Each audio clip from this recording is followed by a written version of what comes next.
Cumprimento a igreja com graça, paz, favor, aquilo que Jesus trouxe para nós. Amém? Pode sentar, galera. Vamos iniciar um bate-papo bem legal aqui hoje,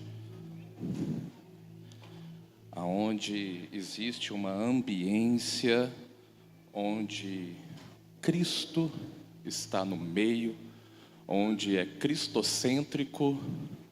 Nós podemos sentir isso que você está sentindo agora, que nada mais é do que a presença manifestada do Pai entre nós. Esse é o propósito da igreja, esse é o propósito de estarmos aqui nessa manhã, aonde nós podemos, em irmão, em comunidade, em comunhão, poder desfrutar da presença dEle. E essa última canção, ela traz uma ambiência sobre nós, aonde nós ministramos que o nome do meu irmão mais velho, aquele brother que está comigo todo dia, que é Jesus, o Cristo, ele é capaz de trazer vida, ele é capaz de trazer quebra de fortalezas.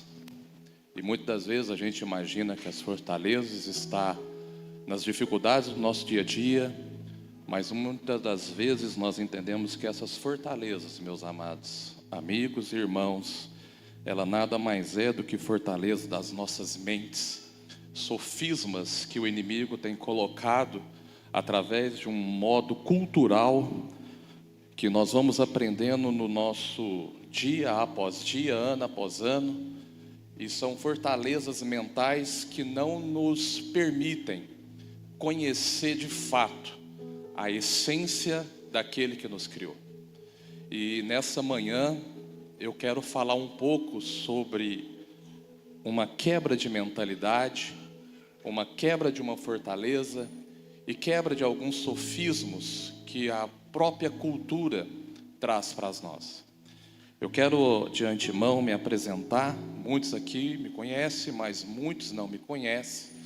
Meu nome é Rodrigo, eu tenho 42 anos, sou abençoado há mais de 19 anos, quando eu encontrei a Ellen, nos 72 horas de louvor e intercessão, tinha um negócio em Uberlândia chamava Remai, e os jovens iam tudo para lá, e aí nessa noite eu vi a Ellenzinha lá, era onde hoje tinha que ajudar mais os crentes, né?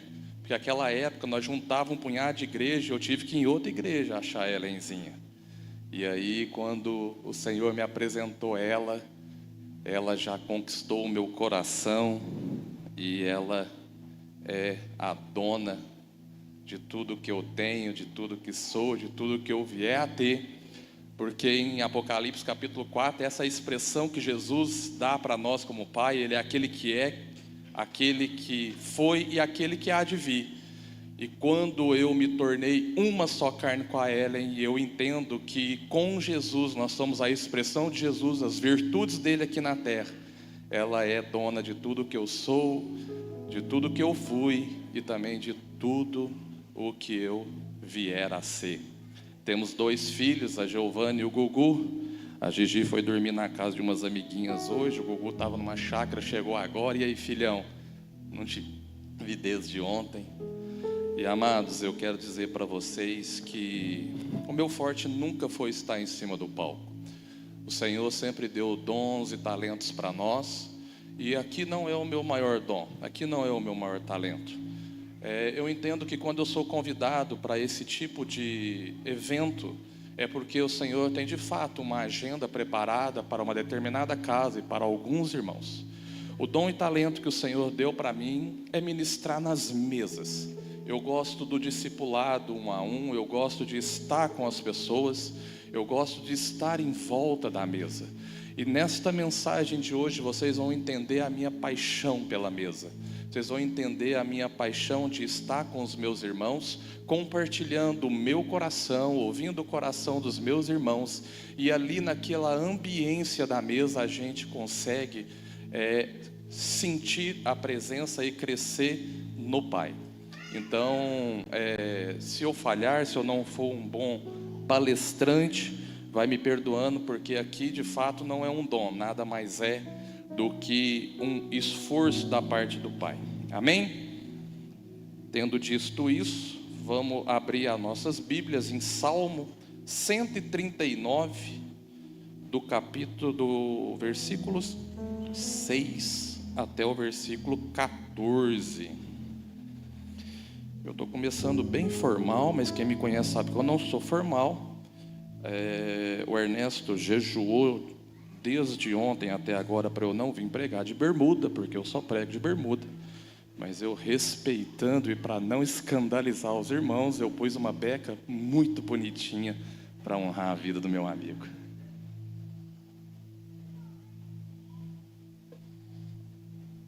Amém? Eu vou ler na minha versão aqui, não sei se é a mesma, mas vamos lá. Tal conhecimento é maravilhoso demais, e está além do meu alcance, tão elevado que eu não posso atingir. Para onde eu poderia escapar do teu Espírito? Para onde poderia fugir a tua presença? Oh, se eu subir aos céus, lá estás. Se eu fizer minha cama nas sepulturas, também lá estás. Se eu subir com as asas da alvorada e morar na extremidade do mar, mesmo ali, a tua mão direita me guiará e me sustentará. Mesmo que eu diga que as trevas me encobrirão e que a luz se tornará noite ao meu redor, verei que nem as trevas são escuras para ti. A noite brilhará como o dia, pois para ti as trevas são luz. Tu criastes o íntimo do meu ser e me teceste no ventre da minha mãe. Eu, Rodrigo, te louvo porque me fizeste de modo especial e admirável. Tuas obras são maravilhosas. E eu, Rodrigo, reconhecendo isso como Davi um dia reconheceu, digo isso com convicção. Amém? Amados, eu sou a 6ª geração de crente. Ouvi isso do meu pai, ouvi isso do meu avô, conheci vagamente o meu bisavô, e eles falam que antes do meu bisavô já existiam 3 gerações passadas de crente, de pastores. Se nós analisarmos aí que uma geração vai mais ou menos em média aí 70 anos, eu perdi meu pai com 70, perdi o meu avô com 78, não me lembro com quantos anos eu perdi meu bisavô, mas se nós fizermos uma conta rápida, de 70 anos e eu ser a 6ª geração, eu estou aproximado aí numa sequência de mais de 350 anos, geracional, de crente. E aí, meus amigos, se tem alguém que entende de ser crente, é eu. Eu poderia chegar aqui com um terno, uma gravata e usar todas as expressões que um crente gosta de ouvir. Eu quero dizer para você que eu conheço os mais de 500 hinos do cantor cristão e da harpa. Eu fui nascido, criado, moldado por toda uma experiência crentez. Ou seja, eu sei exatamente o modus operandi de ser crente.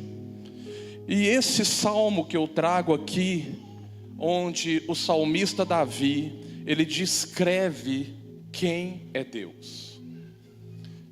Mesmo em cima de toda essa geração sobre os meus ombros, sobre todos os ensinamentos que eu ouvia do vovô, tudo que eu ouvia do papai e da mamãe, e os meus avós, não era um crente normal.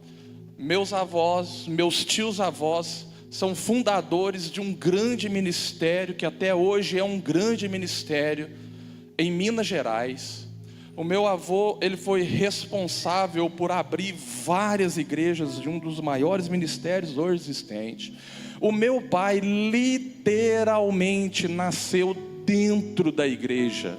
O meu avô e minha avó moravam dentro da igreja e não tinha hospital, que ela era a parteira deu à luz ao meu pai com a minha avó no porão da igreja.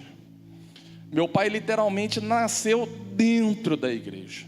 E é nessa ambiência que eu fui criado, de ser crente.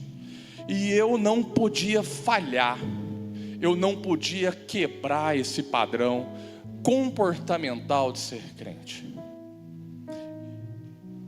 Mas esse Salmo 139 mudou a minha vida, em um determinado momento.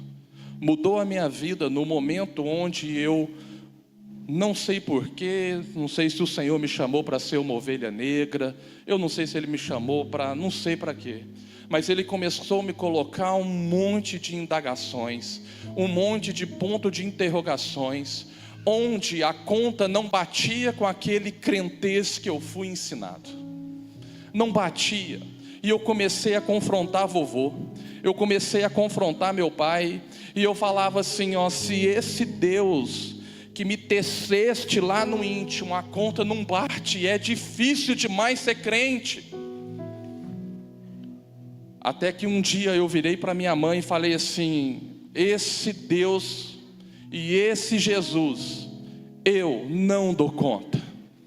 O Senhor colocou dentro de mim um nível de coerência, eu tenho um nível de justiça e coerência dentro dos meus princípios muito aguçado. E eu prefiro partir do pressuposto que eu sou ruim, que preciso melhorar, do que dizer que eu sou bom. Porque eu prefiro viver em coerência. Então eu prefiro dizer que eu sou ruim do que ser bom, para ter coerência. Porque para ser bom tem que ser bom, tem que viver sendo bom. E quando eu analisava aquele conjunto de comportamento de um modelo de crente, em uma mesa com muita sinceridade no coração, eu chamei a minha mãe e falei, eu não dou conta desse Deus, é difícil, eu não suporto esse tanto de mais, menos, não. Porque esse texto, amados irmãos, tem duas maneiras de você ler ele. Tem a maneira que me foi apresentado, mas tem uma segunda maneira, que é uma maneira aonde o próprio Pai veio falar comigo. E a primeira maneira é você ler Salmo 139, onde Davi apresenta Deus e algum dos seus atributos de Deus através de nós. Mas nós muitas vezes conhecemos aquele Deus que não batia a conta para mim, é apresentado para nós um Deus divino. Um Deus divino. E esse Deus divino foi apresentado para mim através de uma religião. Esse Deus divino foi apresentado para mim através de um conjunto de padrão comportamental. Esse Deus divino foi apresentado para mim através de um ritual. Amados, eu tenho mais horas de escola dominical do que gaivota tem de voo. Eu tenho mais horas de serviço em voluntariado do que se o Gustavo começar hoje, vai demorar muito para me alcançar no banco de hora. Só que eu fazia isso tudo através para reconhecer e ser reconhecido por um divino. Só que quando nós conhecemos Deus como divino, a primeira coisa que é saltada dentro do nosso coração, e isso eu aprendi com um grande mentor, palestrante aí hoje das nações, pastor Paulo Borges Júnior, ele fala que dentro de nós existe algo que é intuitivo, algo instintivo. E se tem algo que o divino colocou dentro de nós é prestar um culto. Você pode ir a um lugar que nenhum homem foi, e se tiver alguém lá, você vai chegar lá, e a única certeza que você vai ter é que essa pessoa que está lá e não conhece nada da sociedade, ele vai estar prestando culto de alguma coisa para alguém. Então, prestar um culto ao divino é algo que é instintivo. E existe um exemplo do culto das formigas, porque a formiga, ela tem o instinto do culto. E se eu colocar aqui um pouquinho de açúcar aqui sobre essa mesa e a gente for embora, daqui a pouquinho nós vamos voltar e vai ter várias formigas aqui. Sabe por quê? Porque é intuitivo. Mas quem vai chegar aqui primeiro nesse açúcar vai ser uma formiguinha. E ela vai voltar e ela vai começar a ministrar o evangelho do açúcar. Falar, ó, eu achei açúcar ali. E vai vir mais formiguinhas. E mais formiguinhas. E aí de repente a gente tem o culto da formiga com açúcar. E aí algumas vão começar a reclamar que esse açúcar cristal está muito doce. E aí outras vão achar que existe o açúcar mascavo, que é um pouco menos calórico. Outros vão achar o açúcar demerara, que é mais sofisticado. E assim essas formigas vão juntando várias comunidades de culto diferente. Porque existe um instinto dentro delas, onde o açúcar é o divino e é a forma necessária para que elas prestem um culto. E quando eu olho para essas formigas, eu olho por muitos anos da minha vida, eu prestando um culto a um divino, prestando culto a algo divino, que foi me apresentado através de um padrão comportamental, através de ritos e através da religião. E aí eu não queria mais. Eu falei, eu não quero. Eu não quero. A minha mãe, preocupada, fala que eu fazia as minhas bagunças no secreto. Ela falava, se você falar, o que o Rodrigo fez de bagunça? Eu falava, não sei, o Rodrigo era misterioso. Ele sabia fazer as bagunças e ninguém descobria. Porque eu tinha temor do divino. E eu achava que eu escondia do divino. Mas um dia, esse salmo me pegou. Esse salmo me pegou. Sabe por quê, amados irmãos?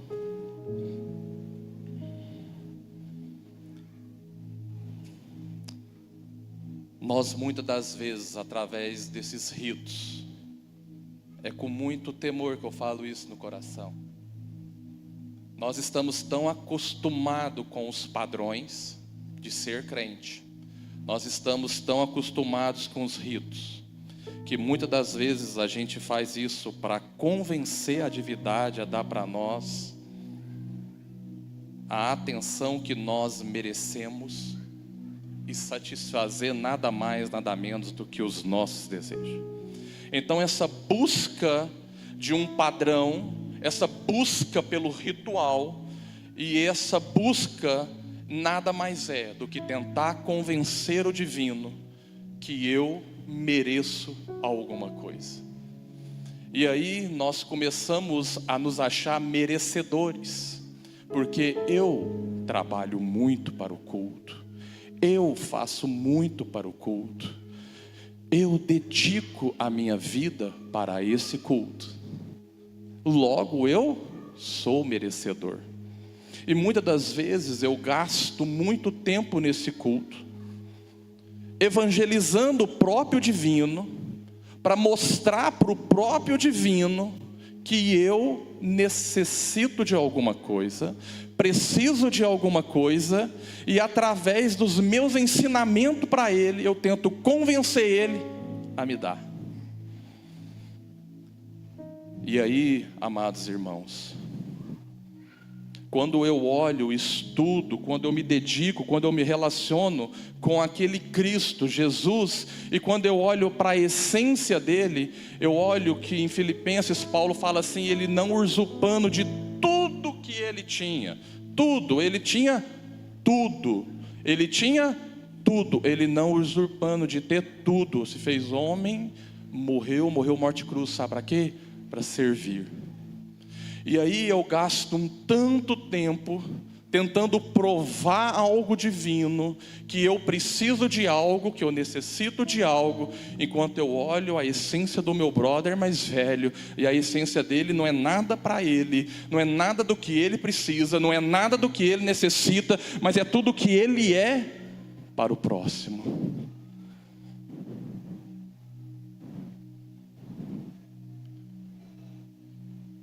No grego, existem algumas palavras que, quando antecedem uma outra palavra, um prefixo ou um sufixo traz conotação.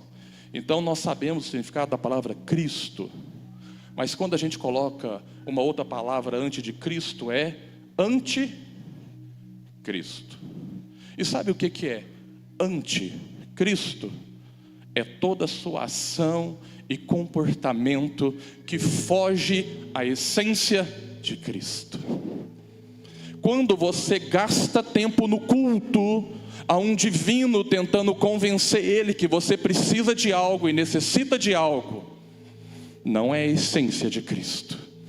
E quando não é a essência do Cristo, é uma ação anticristo. E quando eu volto, porque eu gastei horas e horas estudando escatologia, gastei meses e meses, semestre e semestre para ser um mestre da escatologia, que é o estudo dos últimos tempos, aonde existe certas teologias que falam que vai levantar um anticristo, que vai dominar sobre toda a terra, e trará 3 anos e meio. Há uma teologia assim, não é sobre essa teologia que eu estou falando, é porque nós ficamos observando muitas vezes como igreja, os sinais para que a hora que levantar o anticristo, deixa eu te falar, talvez o anticristo está na frente do seu espelho, e essa é a função do evangelho, nos levar ao espelho todo dia, e trazer àquele que você olha uma reflexão do que você tem feito com o seu culto. Porque o culto é aquilo que é a essência, é aquilo que o próprio Deus colocou como um DNA. E esse divino, um dia a conta não fechou comigo.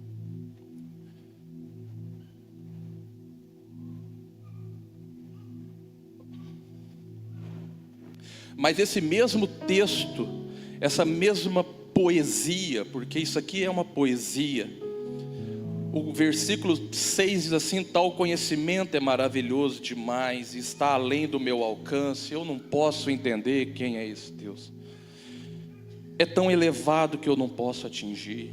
O versículo 5 diz: tu me cercas por trás e pela frente, põe a tua mão sobre mim, não adianta eu fugir, para onde eu for, Ele vai estar lá. E esta poesia um dia chegou em mim, e ela trouxe um entendimento dentro do meu coração, que é a segunda maneira que nós podemos interpretar esta poesia de Davi. É que, além de um divino, existe um Pai. Existe um Pai. Existe um Pai. E eu sou um amante das Escrituras. Eu sou um amante da palavra, que é viva, eficaz, transforma. E todas as vezes que Ele se apresentou como divino, o homem não deu conta.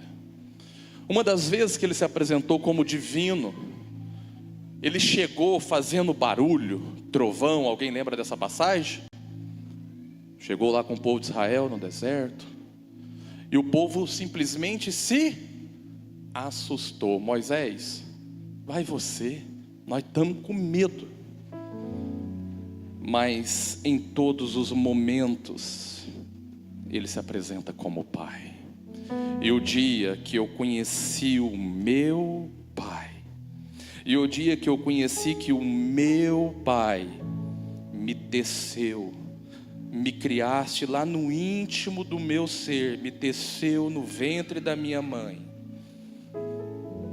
eu pude ser eu, nas minhas fraquezas, nas minhas doenças, nas minhas crises. E aí eu já não tinha um padrão a seguir, eu já não tinha um rito comportamental externo para aparecer. Eu poderia ser eu. Porque eu, fazendo empatia e fazendo um paralelo a isso, quando eu sou pai, e se eu tenho um filho que está bem, mas se eu tenho um outro filho que não está bem, eu não sei vocês, mas eu como pai, eu pego esse que está bem e falo: meu filho, vamos lá ajudar o seu irmão, porque o seu irmão está mal. Então, você que gosta de ser bonzão demais, você que gosta de ser o crente perfeitão demais, eu te falar, o pai está preocupado com os doentes. O pai está preocupado com os que estão passando dificuldade. Então o pai, talvez, se você quer bom demais, o pai vai te pegar pela mão e falar assim: vamos lá ajudar o que está ruim. Porque o pai importa com o que está ruim. O pai vai ajudar quem está ruim. Porque se você está bom demais, se o seu padrão comportamental de crente anda perfeito em vista daquilo que os irmãos vão olhar, em vista daquilo que é pregado como uma carta viva de testemunho, deixa eu te falar, o pai está rodando os ruins. E sabe o que é ruim? Ruim é o que eu faço toda manhã. Eu tenho uma prática onde eu aprendi com o evangelho nada mais é que me defrontar na frente do espelho todas as manhãs. Quem me conhece sabe que eu tenho esse costume. Eu acordo e eu olho de manhã para o espelho, e não se escandalize, isso é uma prática minha, e eu também não estou nem aí com o que você pensa com a minha prática, porque um dia o Senhor me pediu a minha autoimagem, a minha autorreputação, e eu sou livre até hoje, e foi a melhor coisa que o Senhor me pediu, porque eu era preocupado demais com o que o meu irmão achava de mim. Por quê? Porque eu fui criado em um sistema geracional onde o meu comportamento e testemunho era importante, mas ninguém importava com o meu coração. Ninguém estava nem aí para o meu íntimo. E um dia eu quebrei esse demônio chamado autoimagem. Eu quebrei esse capeta chamado autorreputação. E eu não estou nem aí com o que ninguém pensa de mim. Porque lá no secreto eu acordo todo dia e olho no espelho e falo: bom dia orgulhoso, bom dia vaidoso, bom dia ladrão, bom dia sem vergonha, bom dia aquele que dá calote nos outros, bom dia seu desleal, bom dia seu traidor. Eu dou bom dia para a minha alma. Aí eu começo a lembrar ela: ei, aconteceu um negócio de manhã. A misericórdia do papai se renovou sobre mim. E se não for essa misericórdia, eu nem estava aqui para falar que eu sou orgulhoso, porque ele fala que nós já estava consumido. Agora eu vou me apropriar dessa misericórdia. Pai, vem aí, vem comigo, você conhece a minha alma, vai matando. Ei, eu sou leal, ei, eu decido amar minha esposa, ei, eu decido ser um bom pai, ei, eu decido ser um bom empresário, ei, eu decido isso, eu decido todas as manhãs a matar a minha alma, porque eu tenho um pai que me ajuda. Eu não tenho um divino que está preocupado com as minhas características comportamentais. Eu tenho um pai que sabe das minhas fraquezas, sabe das minhas dificuldades, e vem comigo numa caminhada, dia após dia, buscando e se apresentando como filho. E eu prefiro um pai do que o divino. Se você curte o divino, fica com ele e vai ser feliz com ele. Eu tenho um pai, e eu vim nessa manhã dizer para vocês que o pai não está se importando em demonstrar poder. O pai só quer ser conhecido por você. Não existe nada, eu não sei de onde que nós tiramos a cabeça um rito de poder. Deixa eu falar um negócio, vocês para pensar, é só raciocinar, raciocina comigo. O brother ceiou, o brother foi crucificado, o brother, eu vou falar, não escandaliza não, eu chamo ele de brother, é meu brother mais velho, é o meu mano, é o amado da minha alma, é o meu brother. O brother, o que o brother fez? 50 dias, 49 dias para ser mais exato, 7 semanas, 7 dias para completar o jubileu, antes dele ser assunto aos céus. O que o brother fez depois que ele estava ressurreto? Deixa eu te falar, se ele tivesse interessado em poder, se ele tivesse um pouquinho de vingança no coração, se ele fosse eu, ruim do jeito que eu sou, com o coração horroroso que eu tenho, sabe o que o brother ia fazer? Ele ia lá no inferno, roubou a chave, já estou ressurreto, sabe o que ele ia fazer? E aí, Pilatos? Vai encarar? Vocês nunca parou para pensar que se ele gostasse de exercer poder, ele não ia lá em Caifás? Vai, Caifás! E aí? E a religião agora? E aí? Estou ressurreto, venci a morte. E aí? O que você tem a dizer aí, ô fariseu? O que você tem para dizer para mim, Caifás?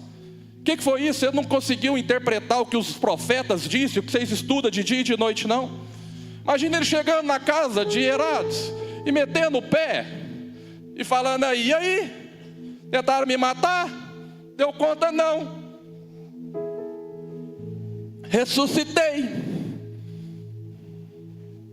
Sabe o que o brother fez? Foi caminhar com 2 doidos em Maús. Sabe o que o brother fez 50 dias? Sabe por que o brother fez 50 dias? Sabe o que ele fez 50 dias? Sentou na mesa. E nós estamos pregando a cruz. Se ele curtisse a cruz, se a cruz fosse o grande ato, se a cruz fosse o grande ato, ele fala assim, vocês não entenderam de nada, vamos lá crucificar de novo. Ele ficava 50 dias sendo crucificado. O que o pai falou é o seguinte, eu quero ser conhecido, eu vou para a mesa. A cruz foi o ato final da consumação. Era necessário ser consumado para que o meu sangue fosse derramado, para eu tornar você justo. Nós somos justificados, Romanos capítulo 5, versículo 1. Ei, nós somos justificados. Ele já não tem mais problema com o seu pecado. Ele tem problema de você não querer conhecer Ele.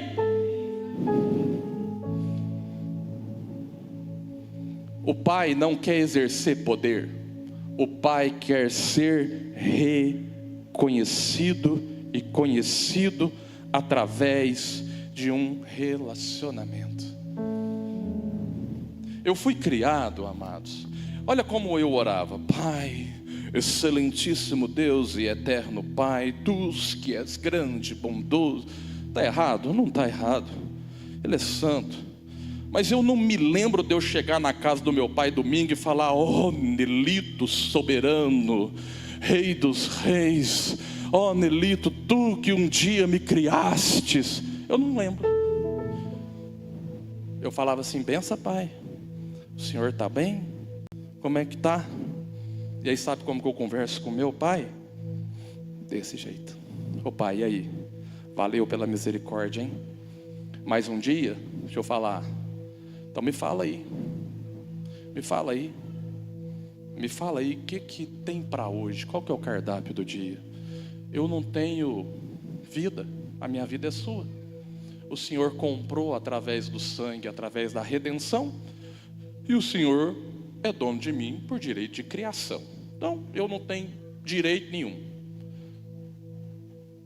eu não tenho vontade nenhuma, eu não tenho nada para pedir.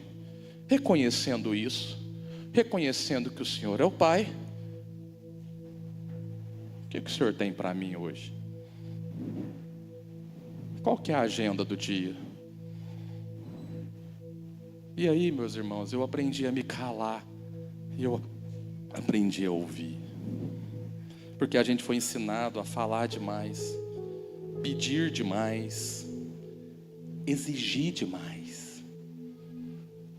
E a gente cansa com o evangelho por causa das nossas expectativas. Não é, Ana? Nós estudamos isso na nossa mesa, né? O problema é que a gente cansa porque a gente cria uma expectativa. E a expectativa, muitas das vezes, do pai é só quebrar a gente, para fazer tudo novo. E a gente se frustra. E a gente se frustra. E quando a gente se frustra, a gente acha ruim. Porque a essência do relacionamento do pai vai te ensinar a matar 2 demônios. A essência do pai te ensina a matar 2 demônios. Demônio que nós, a eclésia, temos colocado isso e temos empoderado isso em forma cultural. Nossa, como eu falo isso com o coração batendo a 1000 por hora. Um demônio chamado eu necessito e um demônio chamado eu quero.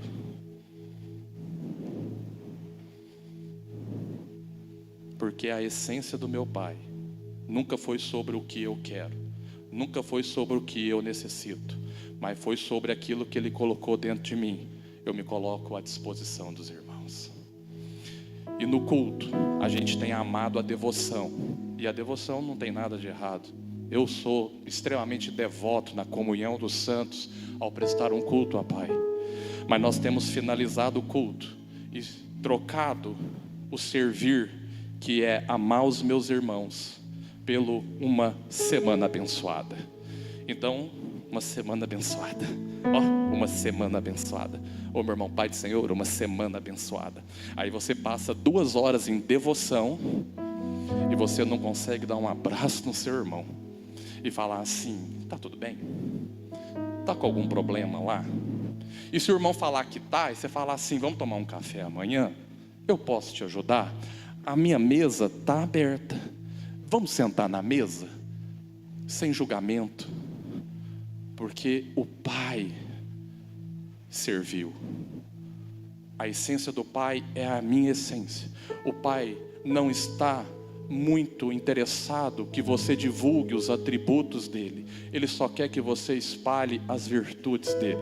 Ele poderia vir em virtude, mas ele escolheu eu e você para que nós possamos agora ser nada mais, nada menos do que a expressão da virtude de quem o Pai é sobre essa terra, que é servir uns aos outros.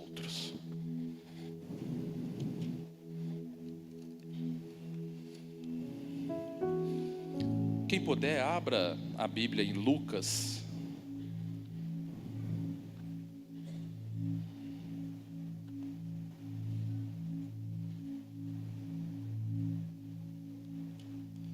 Capítulo 24.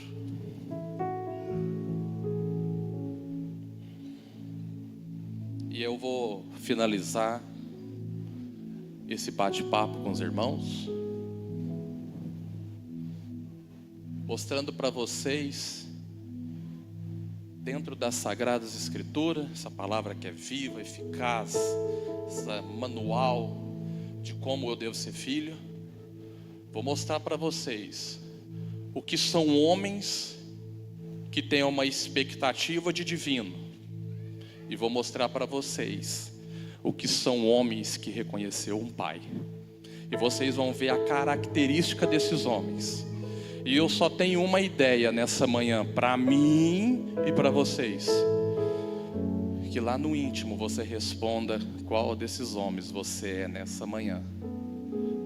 Aquele que se comporta para tentar convencer um divino que você merece alguma coisa, ou você que reconheceu um Pai e está disposto a trilhar uma vida como filho. Todo mundo abriu aí? Lucas 24, 13, todo mundo conhece, mas nós vamos ler. No caminho de Emaús, naquele mesmo dia, 2 deles estavam indo para um povoado chamado Emaús, a 11 quilômetros de Jerusalém. No caminho, conversaram a respeito de tudo o que havia acontecido. Enquanto conversavam e discutiam, o próprio Jesus,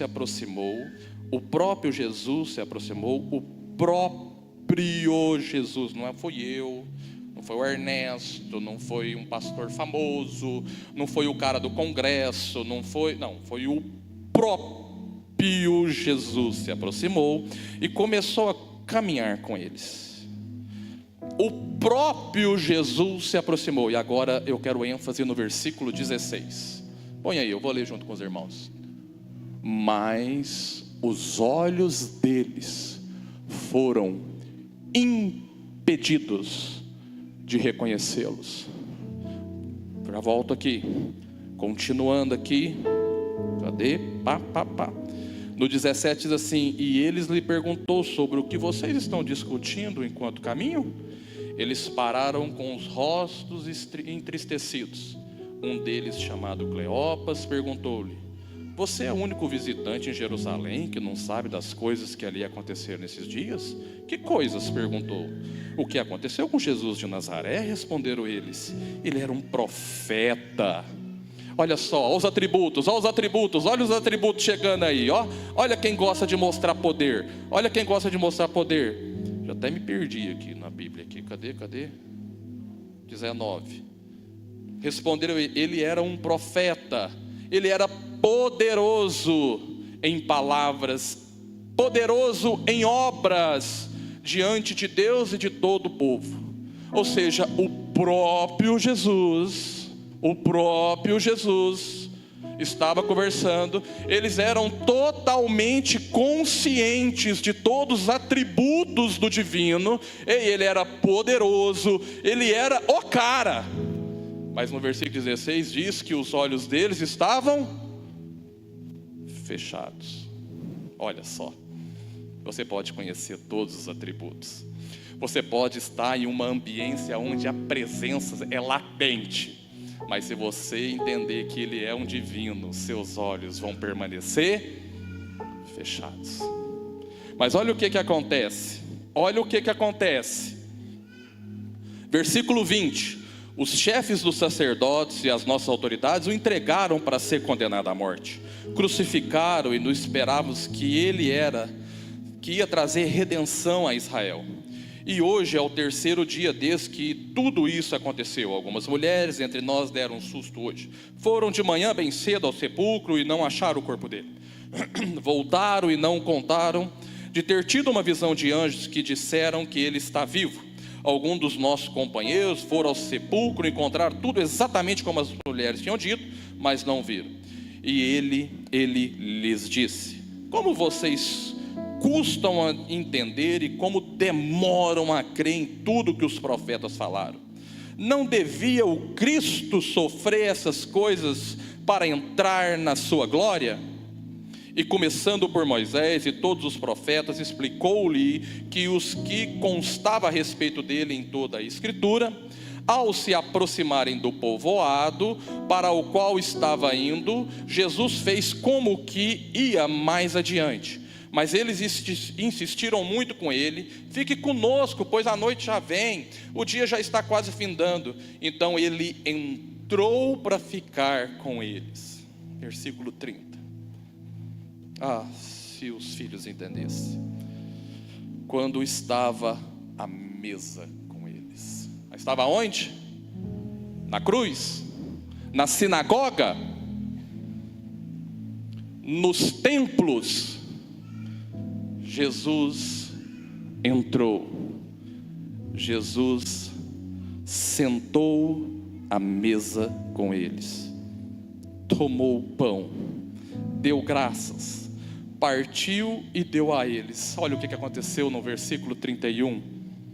Então os olhos deles foram abertos. Os olhos deles foram abertos, porque houve uma mesa e houve um partir do pão. E é no partir do pão que o meu coração se abre. E eu conheci quem fez essa música, chama o Brisa. E o Brisa foi um dos caras que me ensinou uma jornada de ser filho. Ei, você precisa conhecer irmãos que querem te apresentar um pai. Vai para mesas de pessoas que querem te apresentar um pai que te ama do jeitinho que você é. Ruim do jeito que você é. Só de você achar que você já é bom, você já é ruim. E ao partir do pão, os olhos deles foram abertos e o reconheceram, e ele desapareceu da vista deles. O próprio Jesus, sendo reconhecido por dois homens que conheciam ele e todos os seus atributos em poder, mas mesmo assim estava com os olhos fechados. Deixa eu traduzir isso para você. Você pode estar num culto, meu irmão, mas aquele culto bom, aquele que você fala assim, Hoje o culto foi bom, hein? Hoje eu senti a presença dele. Eu senti o poder dele. Eu vi cura, eu vi milagre, eu vi tudo. Você pode ter toda essa ambiência e mesmo assim os seus olhos podem estar fechados. Porque dentro da sua mentalidade, aquela fortaleza que nós ministramos enquanto louvor, é uma mentalidade onde para você o importante é bater ponto para um divino. Mas lá na mesa, quando nós dividimos o pão, os nossos olhos se abrem, os nossos corações se rasgam. O dia que eu entendi isso, amados, foi fácil ser crente. E hoje, com muita convicção e alegria, eu falo: eu sou crente. Eu vivo para o Pai, eu vivo para o brother. Eu quero ser uma carta viva. Hoje a conta fecha. Hoje a conta fecha, porque eu chego lá e falo assim: Pai, o Senhor está de brincadeira comigo. É muita prova. Olha isso aqui que está na minha frente. Vai na frente. Ô Pai, ajuda eu aí. Dá uma misericórdia, dá uma ideia, dá uma sabedoria. Ô Pai, em nome de Jesus, o que eu faço com a Ellen hoje? A Ellen ontem perguntou para mim: você já pensou em largar de mim? Foi me largar não, jogar na ribanceira umas 7 vezes.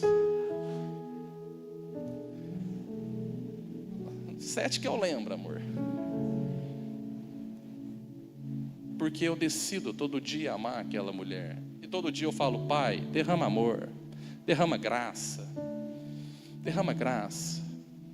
E esse pai que um dia cumpriu a lei, um dia esse pai, o meu brother, cumpriu a lei, e ele abriu uma nova aliança comigo e com você. Uma aliança onde nós podemos usufruir de uma graça, onde nós temos livre acesso a Ele. E eu sou filho, eu sou filho.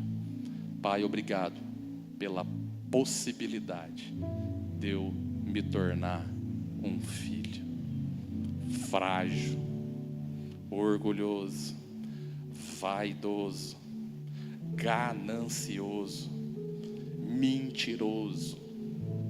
Mas quando o Senhor vem, eu sou um homem bom, eu sou um homem bondoso, eu sou longânimo, eu sou amoroso, eu exercito domínio próprio.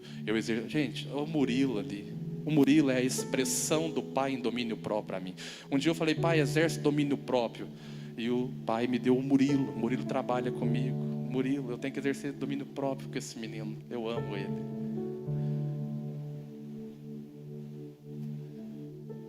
E a jornada, nessa jornada, e eu finalizo aqui, eu descobri que eu sou um ser eterno. Eu descobri que eu sou um ser eterno. Eu descobri que o Pai me deu a esperança da glória.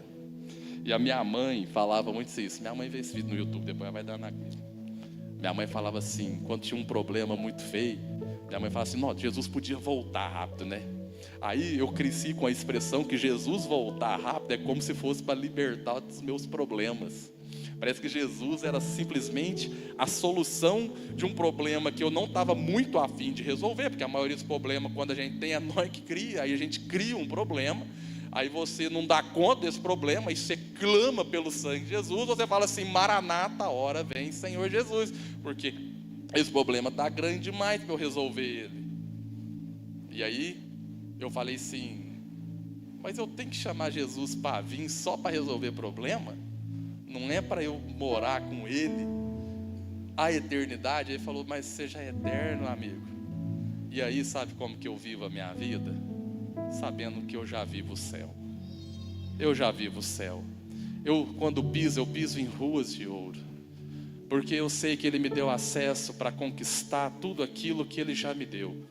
A gente fica numa eternidade de petições, enquanto Ele olhou para o céu, olhou no estoque do céu, olhou para lá, olhou para cá, olhou para cá e falou assim: vou dar o que eu tenho de melhor para essa galera aí. Falou assim: filho, você vai? É o que eu tenho de melhor para esse povo aí. Pai, eu vou. Nós curte essa galera, não curte? Curte, vamos lá? Vamos. E você pedindo carro, você pedindo casa, Você pediu, deixa eu te falar, Ele deu o que Ele tinha de melhor.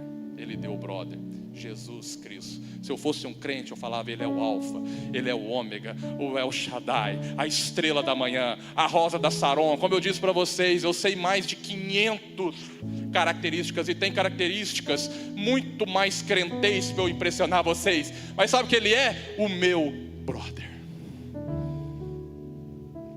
é o meu irmãozão, é Ele. Foi o que tinha de melhor. Ele veio, morreu, pagou, me tornou justo, resolveu o meu esquema com o pecado e me tornou filho. E me tornou filho. Qual a sua paternidade? Um divino ou um pai? Essa é a resposta que você tem para essa manhã. Um divino ou um pai? Amém? Obrigado.